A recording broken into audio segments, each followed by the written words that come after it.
What is up, Tecumseh? You who are the envy of small towns everywhere. I have missed you. Welcome to the Tecumseh Bicentennial Podcast. I'm your host, Benjamin J Nichols, but you can call me... Whoa, what was that? All right, I'm sorry, ladies and gentlemen. There seems to be some kind of interference on the line. I don't understand what is going on. My signal is plenty strong. You know, there is no reason for this to keep cutting. What is happening? Please stand by. It seems the program you're listening to has developed a bit of a fault. While we get it sorted out on our end, please enjoy this collection of my favorite bird calls. Hello, is the bird there? Here, bird. Here, birdie, birdie, birdie. Why is he just ignoring me? Free worms, get your free worms here. There's... Ben, you have to find the transmitter near your location. It's the Static Stalker. He's disrupting communications all over Tecumseh. We need his transmitters and disable them. Sluper Girl? Is that you? What is...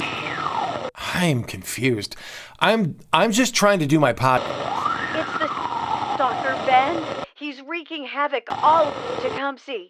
I've cobbled an amplifier from equipment at the TCA. Help of Ross be awesome so I can get through. Sluper Girl, you're breaking. Who is messing with the podcast? How are you talking to me? I'm Sluper Girl. One of my powers is the convenient ability to use sound equipment to communicate over a long distance. I can probably only use it once, though. I'm not a plot fodder. Hey, so why don't you just text me? Because my phone died. Stop with the questions. The Static Stalker is interfering with your podcast. He's one of the villains from Slooptopia. He broke out of the Tremolo Towers. You from doing the WTCA radio show on July 21st at 3 p.m. We have to find a way to get... If we can find his transmitters, I can disable them. I just don't know where they are. Static Stalker? Why is he messing with my podcast? Who would want to stop the WTCA radio? It's going to be so much fun. Rumor has it we might have to... The 3 o'clock fills up. Because everyone has been listening to your podcast celebrating Tecumseh. He hates people feeling good about themselves and their town. Go after anyone who enters community spirit and togetherness. You're one of his biggest targets. Hey! Oh, not like that. Biggest, as in important. He must have set up one of his transmitters near you. If you can find it and disable it, we can get your podcast out. People need to hear the podcast, Ben. You're already behind. I know, it's freaking me out. Let's get this done so I can get caught up. What am I looking for? Anything can be a transmitter. They're very hard to find. Okay, how long can you amplify my signal? Not real long. Maybe long enough for one interview. You know what? That'll do. We're going to do the interview, and while that's going, I'm going to go look for the transmitter. Ladies and gentlemen, today's guest is the prettiest girl I know, my best friend and my wife, Emily Nichols. I am Emily Nichols. All right, Emily Nichols, what is something about you that is not a secret, but most people don't know? My middle name is Star. And when paired with my maiden name, my full name was Emily Star Walker. And there are plenty of people that know it that are my friends, but not much outside of that. What hobbies do you have? It was hard because I feel like I like a lot of things, but I love the outdoors, specifically water. I love to hear water, be in water, be near water, and it can be lakes, oceans, ponds, streams, creeks, faucet dribbles, oceans. I am not, and I love to be in water, but I love water. Being in water, being near water, and outdoor stuff. So I like to grow flowers and vegetables. I don't mind mowing my grass. I like outdoor activities. If you could have any superpower, what would it be? I would time travel. I would be able to go, right now, I would want to go backwards more than I would want to go forward, but I would time travel. What are the top 3 places you would want to go to, or times? Each of my kids' births, even though my daughter's was super traumatic and very scary. But that moment right after you have a child and how full you feel and how wonderful. Everything feels wonderful. Adeline, not so much. Maybe I would go back to the day she was discharged from the hospital. But for the boys, especially when you have your first child, it is not a feeling that you have like that over and over again. So I'd go back there. I would go back to a time when I was with my grandma Geneva Walker, and I would spend some time with her. Maybe just listening to her. I used to sit on her lap and she would play with my hair. Just something small like that. Spend time with her. It'd be nice to go back and see her as an adult and talk to her more about her life. Because when she passed away, I was not grown yet. And then I don't know, it might be fun to go back and visit or watch instrumental moments in history. Things that were a really big deal, things that happened well before I was alive. So to be a part of society when you got the news that war was ended, that it was over, that had to have been such a huge moment in history, and to experience those feelings, I think that would be a lot of fun. That's a good superpower, but which superpower did you get stuck with? I'm pretty good at, I'm not going to do air quotes because nobody can see them. It's all right. We just describe them.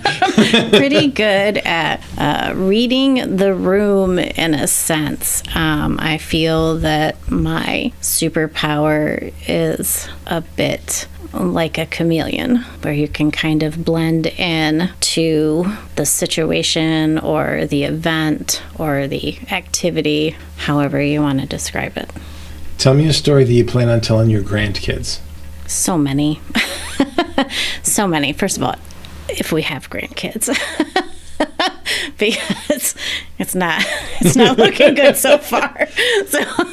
But if we have grandkids, I will comment on things I think that are relevant in their lives. I feel like a good story when you're going through something, somebody who has a similar thing or relatable thing, I like that. I've liked it when people have done that with me in the past. But, obviously I'm going to tell them stories about some silly stuff that their parents did. That's going to be part of it. I will tell them about experiences that I had, especially if it could correlate to something that they're going through. And maybe even if it's not in like a beneficial, you can learn from this sort of a way, but in like a camaraderie sort of a way. Like, I get you. I had this happen to me. So like if your granddaughter fell off the back of her bike, I could definitely relate to that and really explain the importance of the difference between the throttle and the brake.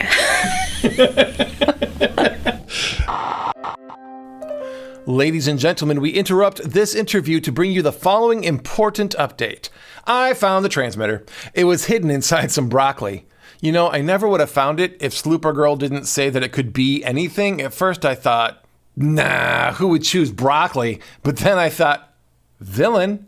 So there you have it. If you have any vegetables in your home, eat them today, kids. And if you find a transmitter, make sure you give it to your parents. They'll know what to do with it.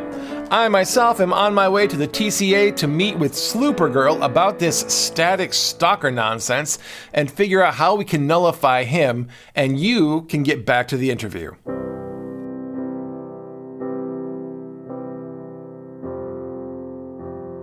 All right, Emily Nichols, what inspires you personally?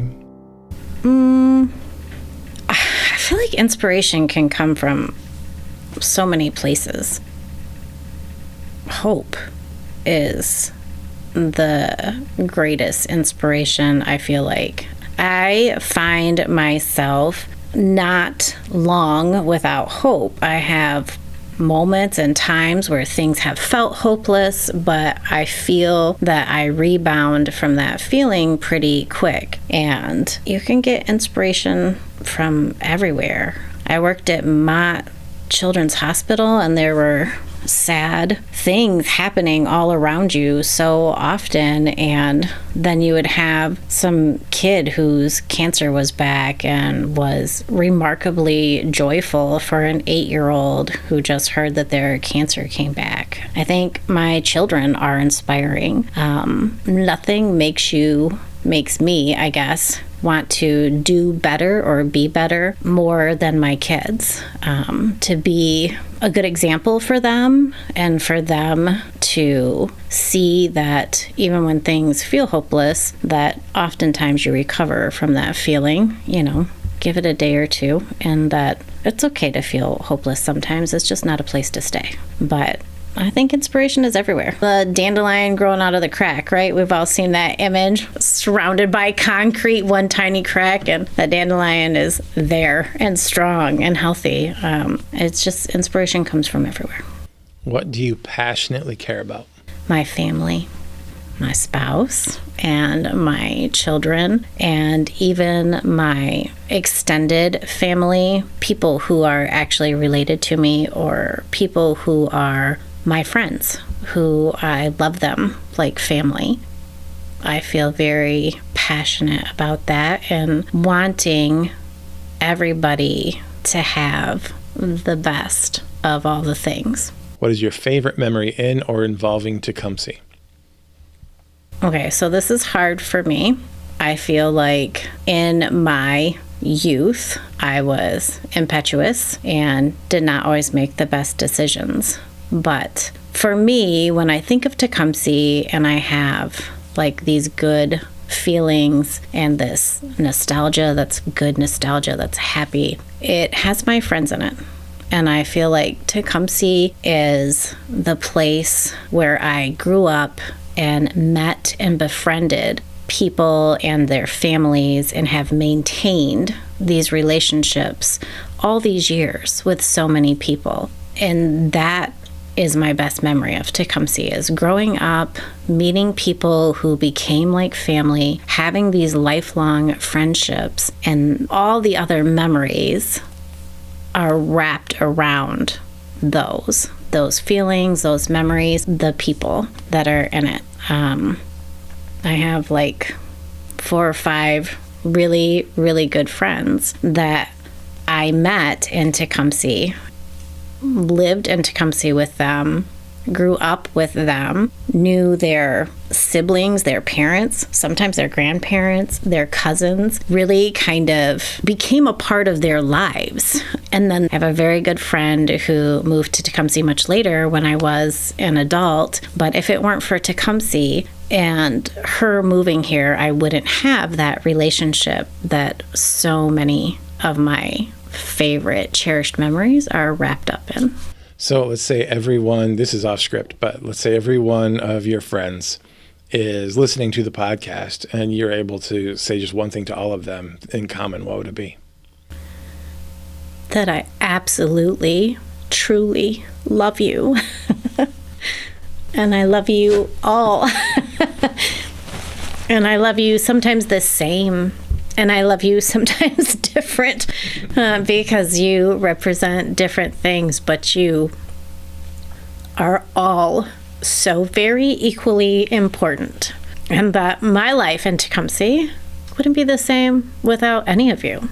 It would be very different, and it would be less. I like that very much. Lady, shoot from the hip. I'm proud of you. All right, finish this sentence. I remember when. Okay, I took notes on these questions. It's the only one I left blank.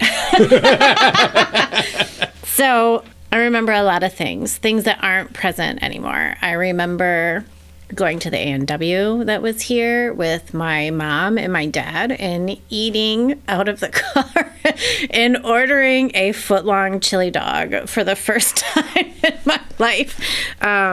We had not been back in Michigan for very long. We had just moved back from Florida, where we had spent about 5-6 years. And we had moved back, and we had this huge car.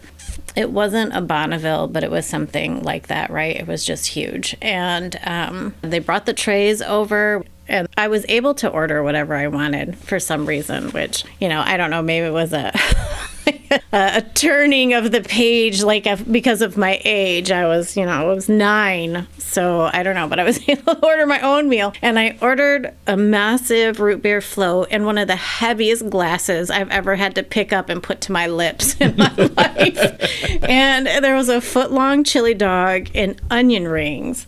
And when I'm ordering it, I remember my stepdad, David, saying, "Are you going to eat all that?" And me looking at him like he was nuts, okay? Because I obviously did not appreciate how big a foot-long chili dog was. So... And when he came and she sat, I had my own tray. There was so much food on it. I had to have my own tray on my window. And I remember looking at that foot-long chili dog and my dad looking at me in the rearview mirror like, and he's just watching me eat. And it very much felt like the scene with the old 96er from The Great Outdoors. The Great Outdoors. And I was so determined to eat this whole chili dog. And I'm like sweating. And it was awful. It was awful. But anyway, so I remember that. But I also remember one of my favorite memories is when your high school teachers used to do driver's ed in the summertime. And I had Mr. Pike, and he was simultaneously the best and worst driver's ed teacher. And it was so great to see us all there in the summer. I lived in Tipton. I grew up on an apple orchard on Keeney's Orchard in Tipton. And there was not a lot going on. I mean, I was trying to put, butter on my legs to get the crispiest burn you can imagine, and putting sun in my hair, and that was kind of like my summer. Because until I got a driver's license, there just was not a lot to do when you lived in Tipton. But being able to go and do driver's ed and have so many of the teachers that you've been seeing and that you've grown up with and obviously have had, for your instructors and stuff. But to be your driver's ed teacher, it was phenomenal. And Mr. Pike was he was the best. He was the best and really seemed very unflappable, because sometimes you think you're in drive, but you're still in reverse. And you go up on the curb and you burn a little grass and dirt out from the back tires. And he goes, "Yep, that's not drive." And that was pretty much it. And it was fantastic. And now a pretend word from a sponsor that is not actually affiliated with us. Hey, Tecumseh Sluper Girl here. When I'm out battling villains with the epic power of my spectacular pipes, a sore throat is not an option. That's why I rely on Schmidt & Sons Pharmacy right here in Tecumseh to keep my voice in tip-top shape. Whether I'm mixing it up with the Melody Marauder or having it out with the Harmonizing Hypnotist, their courteous and efficient staff always have my back. And their expertise isn't limited to lozenges. Schmidt & Sons Pharmacy offers a range of services, including prescription refills, immunizations, medication synchronization, and health screenings. They also provide over-the-counter medications, medical supplies, and personal care products. For all your health needs, visit Schmidt & Sons Pharmacy, your hero in healthcare. Schmidt & Sons Pharmacy is in no way affiliated with this podcast, and this entire bit is purely a piece of fiction. Except for Schmidt & Sons. That place is totally real. Just don't go in there mentioning this fake advertisement and expect anything back other than stares. Seriously, this is just for fun. There are no deals to be had here. To our knowledge, Schmidt & Sons Pharmacy does not support superhero shenanigans. Please do not go buy lozenges and think that you can fight crime. Do you have any memories involving a Tecumseh business that you can share? Yes.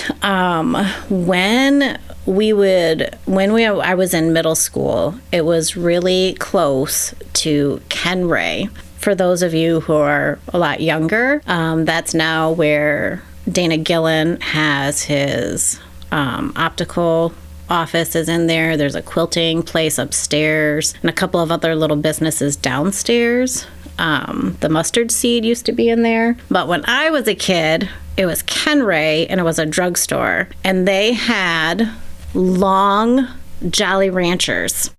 And they were flat, so it kind of was like a Laffy Taffy looking thing, but it was a Jolly Rancher. And I'm pretty sure they were like 10 cents. And so sometimes after class was over at middle school, I would walk over there with a couple of people and get like a bunch of candy for like $1. It was really, really great. And I think there was an older woman in there who used to watch us kind of like a hawk, because I'm sure somebody has pocketed those Jolly Ranchers before. But I always loved going there. And then as far as the Tecumseh business goes, I loved Ron Baxter at Greens. Ron actually bought Greens from, can't remember the previous owner, but Ron lived on Sand Lake with a bunch of my family members. My mom knew him and my family knew him, and I loved Ron Baxter's personality. And I will always remember how pleasant he was and how fun he was. Do you have any memories involving a Tecumseh Park?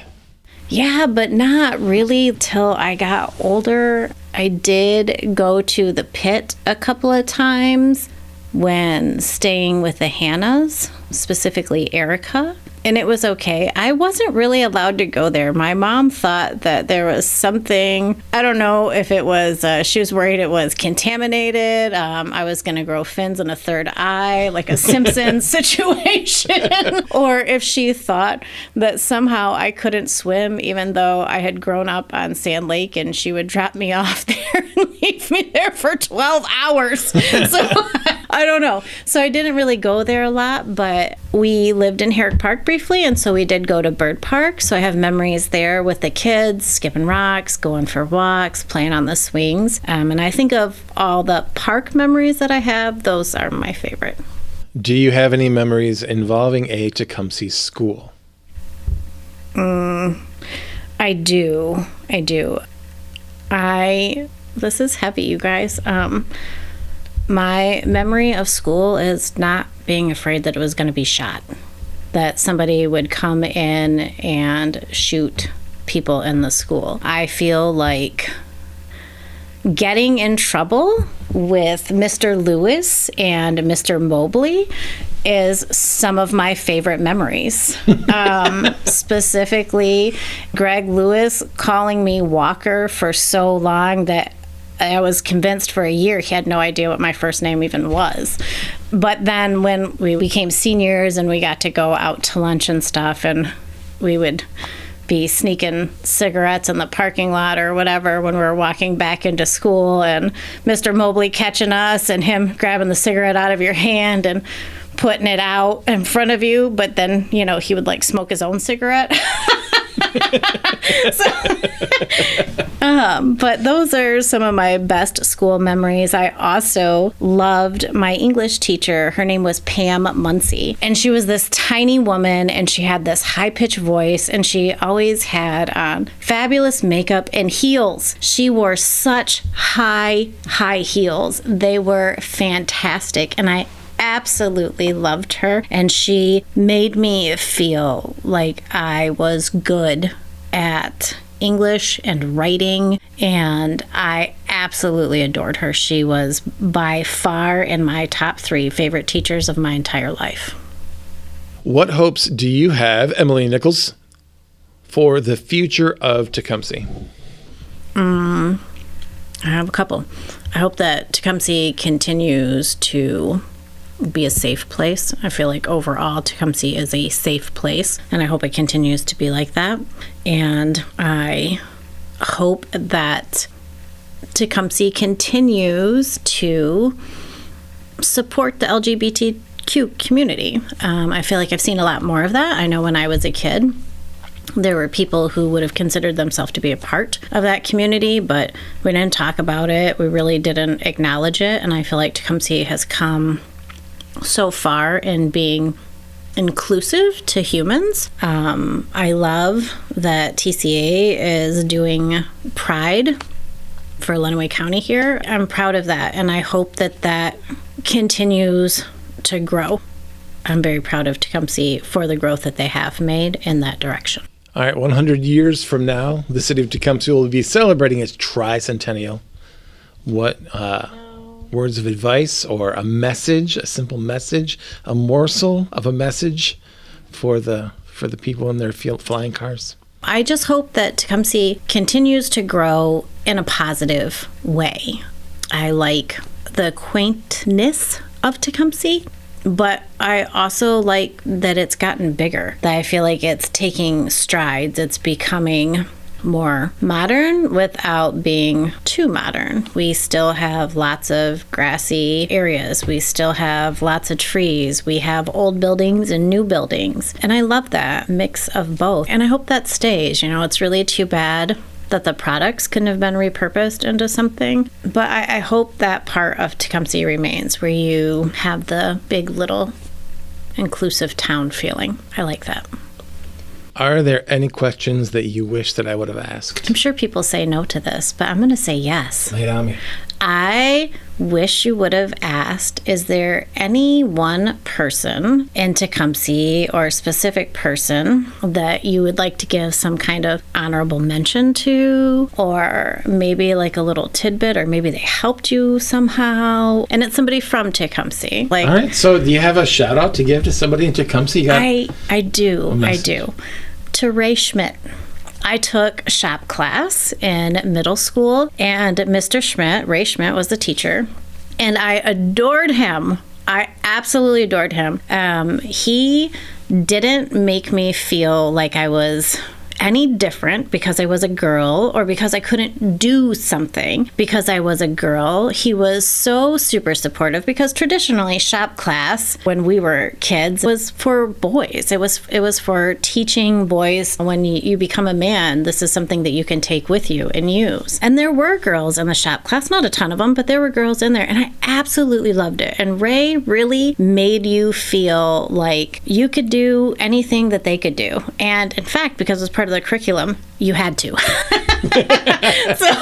But I still have the candle holder with the mirror in it. And I think up until about 6 years ago, I still had my CO2 car. And I just loved Ray Schmidt. I thought he was a very kind man, and I always thought that his kids probably had the best dad that there could possibly be. And he always made me feel good about myself, and something that was stereotypically for men, even though I was not a man.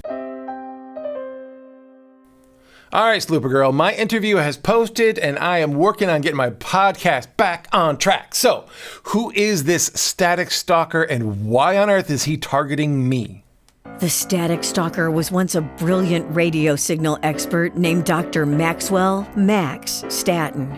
He became obsessed with the power of static noise and its potential to control and disrupt communication. His experiments led to an accident that merged his consciousness with static interference, giving him the ability to hijack broadcasts and manipulate electronic devices. Solid exposition, Sluper Girl. Thanks, I'm not done. Max's descent into villainy was fueled by his resentment toward the world that dismissed his genius and the isolation he felt due to his radical ideas. Now, as the Static Stalker, he aims to sow chaos and control through disruption, proving his superiority over modern communication systems. Okay, that's crazy, but I still don't see why he's stalking me. Then shut up and let me finish. Gosh, he doesn't like community pride. And what you're doing with your podcast and the WTCA radio show on July 21st at 3 p.m. has put you square in his crosshairs. Okay. Okay? Oh, are you done? I'm sorry, I just felt like I kept interrupting. Now I must finish my collaboration with Ross the Awesome. We're putting together a sonic shield. Ooh, what's that? It's a shield of static canceling noise that I can amplify with my Sluper shout. Cool, how does it work? I have no idea. I was really hoping you were going to tell me. I figured you were just stuck on the whole alliteration thing and wrote yourself into a corner. You know, I can't be certain, but I think that physics science, and some sound science will ultimately emit a super specific science frequency that cancels out the static interference science. Well, when you put it like that, it makes total sense. So I'm going to go make that happen. That's awesome, and also above my pay grade. I'm going to let you handle this. I'm rooting for you. So Sluper Girl finished the sonic shield with Ross the Awesome and headed out onto the friendly streets of Tecumseh to wrap up this episode. Hey, where have you been? You had everything under control. You didn't need me. Sluper Girl used the sonic shield to identify the frequency of the Static Stalker was using, dialed it in, and then Sluper shouted into the mic. This resulted in all the transmitters overloading and blowing up. Children and grown men cheered as broccoli, carrots, squash, and asparagus blew up on their dinner tables all over Tecumseh. As an added bonus, the destruction of his transmitters flushed the Static Stalker out from his hidey hole, conveniently within conversation range of Sluper Girl. Sluper Girl, my nemesis. You broke my equipment. Well, if it isn't the Static Stalker himself. Hiya, Max. Looks like your static interference has been interfered with. You've ruined everything. My plan was flawless. Flawless? More like lawless. You can't just hijack broadcasts and expect to get away with it. It's against the law, Max, and you're under arrest. For those of you unable to read along in your script at home, it should be noted that instead of arrest being spelled A-R-R-E-S-T, meaning to seize someone by legal authority and take them into custody, it is instead spelled A-R-E-S-T, which is a musical term that indicates a period of silence. Homonyms. You may have stopped me this time, Sluper Girl, but I'll be back. I always find a way to tune back in. I don't think so. I'm changing your channel. Tecumseh deserves clear communication, not your twisted static symphony. You're going back to the Tremolo Towers. With that, Sluper Girl apprehended the Static Stalker, restoring peace and order to the city of Tecumseh once more. As the sun set over the tranquil town, the residents rejoiced in the return of their beloved podcast and anticipated the upcoming WTCA radio show on July 21st at 3 p.m. And that does it for this episode of the Tecumseh Bicentennial Podcast. Thank you for your patience and encouragement, Tecumseh. I appreciate you. Tune back in soon for an interview with Tecumseh Mayor Jack Baker. Okay.